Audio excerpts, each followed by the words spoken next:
dear chair, dear colleagues, ladies and gentlemen. Records providing evidence of Bulgarians undertaking journeys to Palestine have occurred ever since the earliest centuries of the Bulgarian state. There are even records showing that in the 10th century, such journeys were widely common. 2 centuries later, a German monk, Johann of Würzburg, mentioned that in the late 12th century, Bulgarians had a chapel or a church inside the Church of the Holy Sepulchre.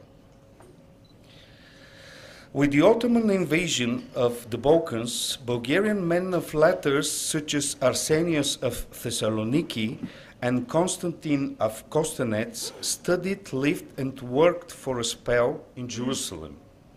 Monks translated remarkable monuments of the old Bulgarian literature to the monasteries in Jerusalem and Sinai, still extant the decoration, lettering, and illuminations of which have in all likelihood influenced the local tradition. In the 16th century, a mensa sacra was mentioned in front of the small church, the Church of the Holy Sepulchre, along with Bulgarian monks in Jaffa, at the monasteries of Saint Sabas and of the Holy Archangels, as well as tall and brave, like me, Bulgarians converted to Islam, Yanicheri, who were involved in the battles between the Arabs and Turks in the 18th century and never missed the chance to talk with their fellow countrymen on the pilgrimage to Loca Sancta. Jerusalem Patriarchate's weakened financial situation as early as the 17th century behind the visits made by patriarchs of Jerusalem to Balkan cities, including Bulgarian territories. Taxidiot monks also toured Bulgarian lands, selling relics, souvenirs, rosaries, and telling stories about the miracles of the holy city, carrying boxes for almsgiving and motivating the worshippers. The donations made by the Bulgarians to the Patriarchate were rather meager, due not only to their limited means, but also to the fact that the church there was Greek-speaking, which led to coercive collecting of alms on more than one occasion. Until at least 1825, the receipts of the Jerusalem Patriarchate from almsgiving in Bulgaria accounted for a sizable share of the total revenues of the Greek clergy, being at the same time a heavy burden on the Bulgarians. Throughout there, no enough sources on the voyages of Bulgarians to the Holy Land in the Middle Ages, one might assume that it was mostly members of the laity, mainly artisans, the most affluent class of the citizenry, began to travel to Jerusalem in the 18th century. Such a journey, costing several thousands of groschen, lasted 8 or 9 months, or middle-aged men whose financial position was secure could afford to go on such a pilgrimage. Some of the Bulgarian Hajis were aware of how dangerous such a trip was and made their wills before setting off. Many were engulfed by stormy seas, or killed by gangs, or went broke en route and had to live a long way from home while earning money to return. But then again, the holy places in Palestine attracted Bulgarians even in the time of grave crisis in the Ottoman Empire. While making pilgrimages was in decline in the West in the medieval period, in the Balkans it was gaining momentum, especially in the 18th and 19th century, as it was a token of bourgeois affluence and commanded respect from the Ottomans, to whom the Arabian title Haji was especially significant and naively equated with the English sir or lady. There is information that Haji replaced the Bulgarian word for pilgrim, as it was familiar to the non-Christians and signified a high position within the Christian community. Familiarization of Bulgarians in the Holy Land had also a cultural impact. Bulgarians got to know the achievements of millennia of erudition at the literary centers of Sinai, Palestine, and Jerusalem. This interplace gave rise to a whole new genre, that of proskinitaria, pilgrim's guide or travel books of a kind, providing descriptions of the holy places. Bulgarians' great creativity shown in them equated those with the apocrypha and folklore. The proskinitarion by monk Arsenius, for example, was so hugely popular that rapidly gained much traction in Russia as early as the 15th century. Several Balkan nations dispute about the ethnicity of Christofor Jefarovich. Bulgarians also make claims to his personality because he was explicit in his testament about being born Bulgarian. In 1748, Jefarovich published a richly illuminated description of the holy city of Jerusalem, containing pictures of the major Christian holy places. All artworks until the late 18th century were, by all accounts, strongly influenced by the Greek tradition, being translations on more than one occasion. Until 1831, worshippers at the Church of the Holy Sepulchre, as well as the other holy places in Palestine, were charged an entrance fee. Admission fees were abolished by then governor of Jerusalem, Ibrahim Pasha of Egypt, thus indirectly promoting pilgrimage among the poorer segments of Christian communities. After that, the number of Bulgarian signatures witnessed on the wall at the Catholicon of the Monastery of the Cross, located in what is now West Jerusalem, has increased. These have been carved directly onto the murals of 1643 near the entrance from the narthex to the nave, onto the brickwork of the columns, etc. That apparently took place in a period when the debt-ridden monastery had almost ceased to function, and the Catholicon was even used as an inn for pilgrims. Amongst the multitude of graffiti barbarically scrawled onto the murals of the main church, the signatures of Haji Sava from Sliven, 1850, Haji Jordan from Elena, 1860, Dimitar Salbashov or Salbashev of 1869, etc., are discernible. Of all the graffiti by Bulgarians found on the walls of buildings in Jerusalem, the most impressive is that by Netko P. She abbreviated his family name, from Koprishtica, of 1854 on the wooden gates to the Church of the Holy Sepulchre. Comforting to some extent is the fact that the doors, gates, columns, and pillars of the Holy Sepulchre complex bear also names of Greeks, like Haji Pandelis, Konstantinos, Russians like Irina, Crusaders like Dandolo, Armenians, Copts, Georgians, etc. Bulgarians would buy and take home icons and souvenirs. In the Balkan tradition, Jerusalem and the pilgrimage to the Holy Sepulchre was associated first of all with small pearl icons, shrouds, particles of the Holy Cross, prints, proskinitaria, relics, small icons on catfish, cats, walks, footprints, and the so-called Jerusalemia, or paintings of the Holy Land on canvases, carried by the Hajis to their native places as donations to the parish churches or as treasured keepsakers at home.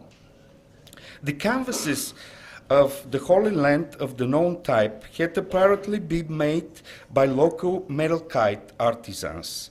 Certainly some souvenirs from the Holy Land were donated by Bulgarian pilgrims to their Jewish neighbors in Bulgaria, and most probably they were listening to the stories about Jerusalem Hajis were telling.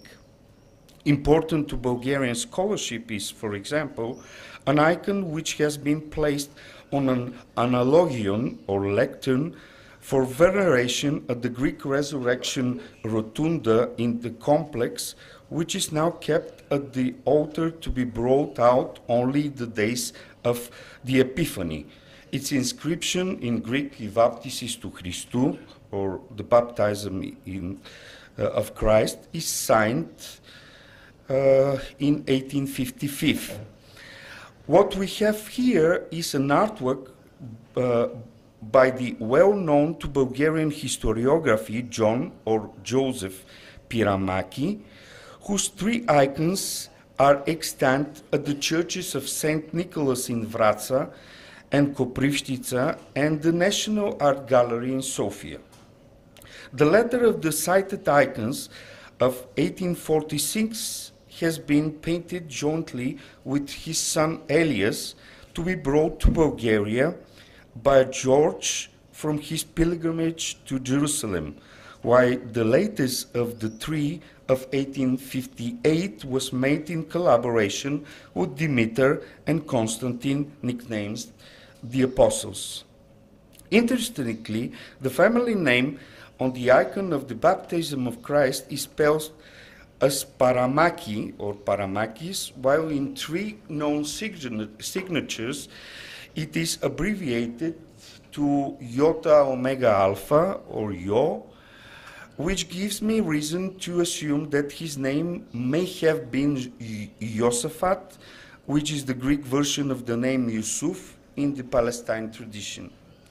With the finding of the icon in Jerusalem, it probably became clear that Pamarakis or Piramakis has been in the Holy Land at least in the period 1846-1855.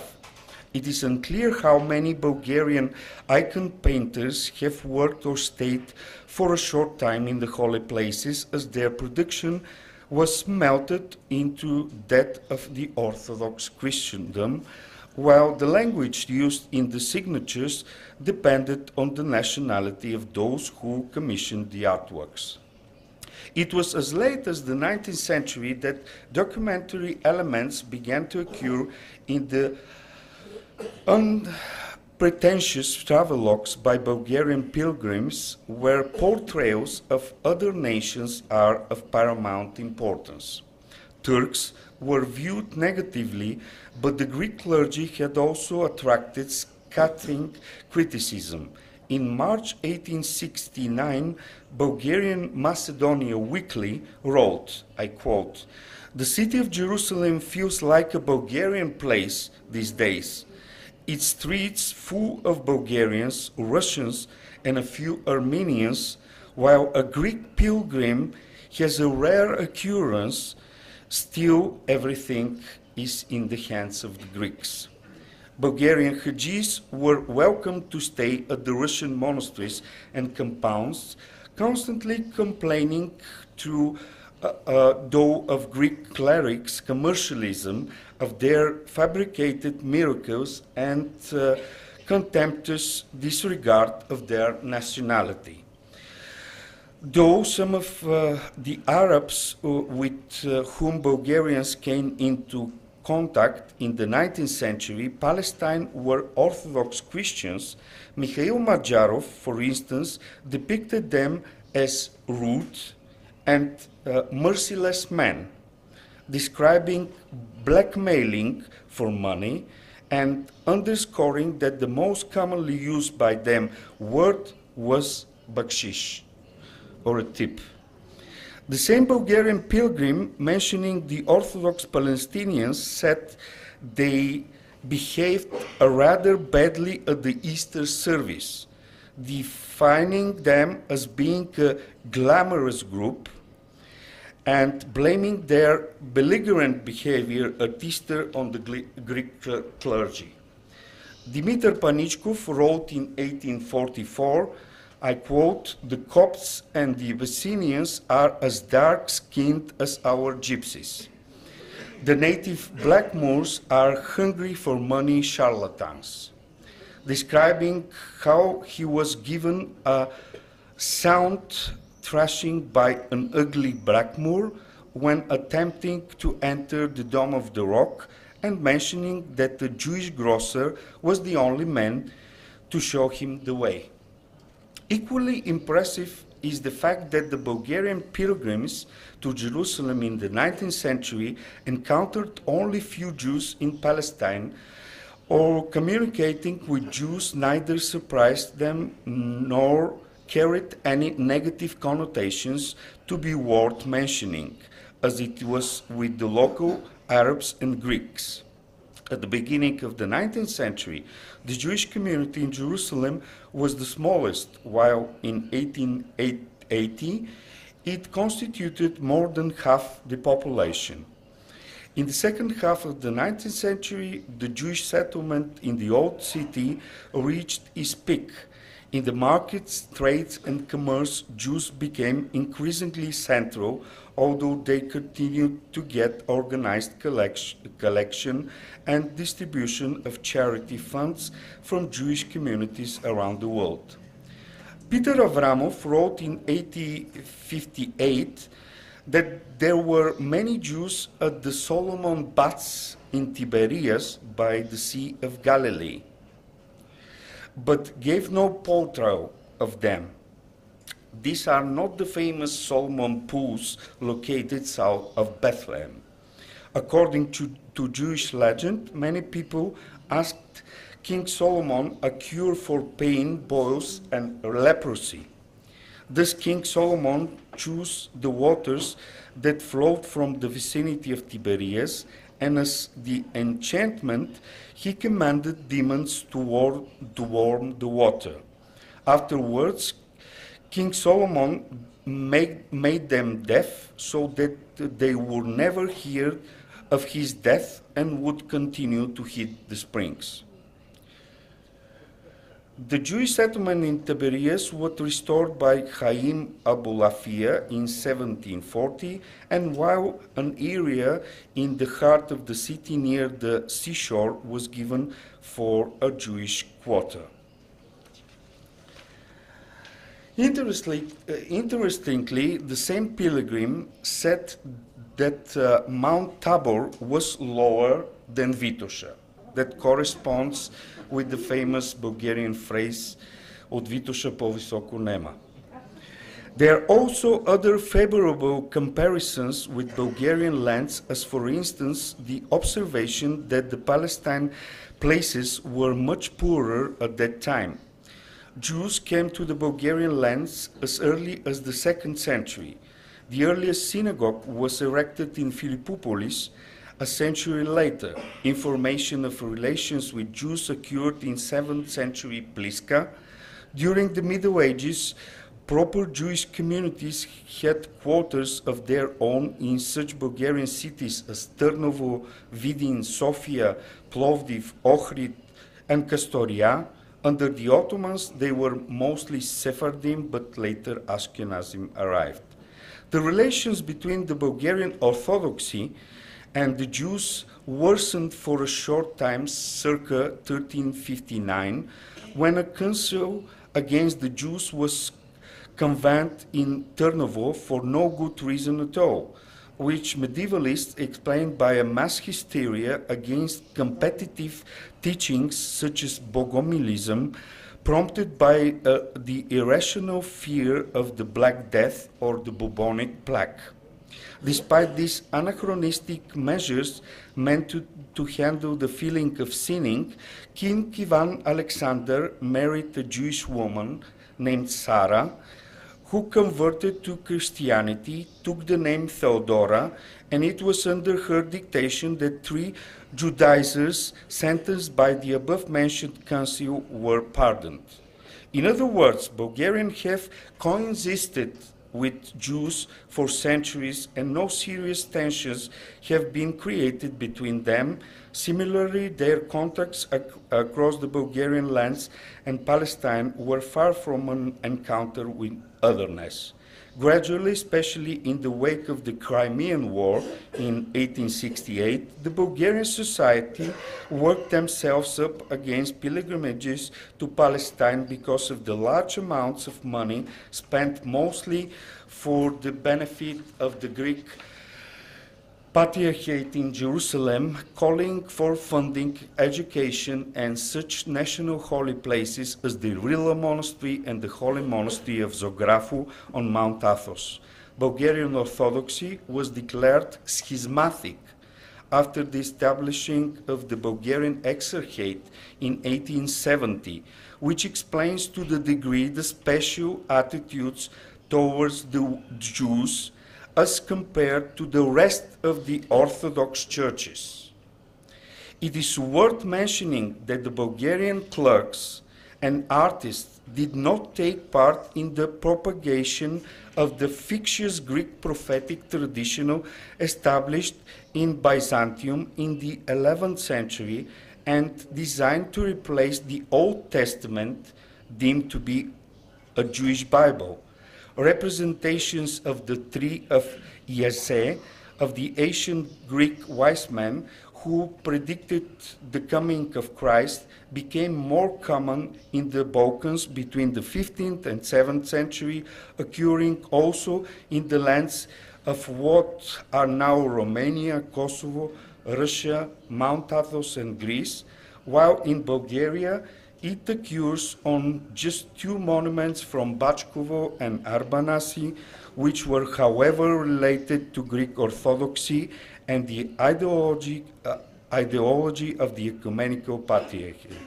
That was one of the reasons why Bulgarian Orthodoxy differed from the rest of the Orthodox churches, at least at the beginning of the pre-modern period.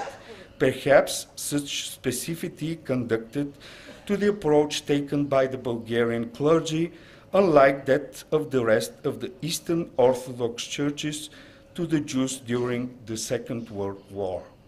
And I just want to add that the facts that was mentioned in the morning about the deportation of the Jews from Macedonia and Thrace, there was not a Bulgarian Orthodox church there, and it was a joint occupation.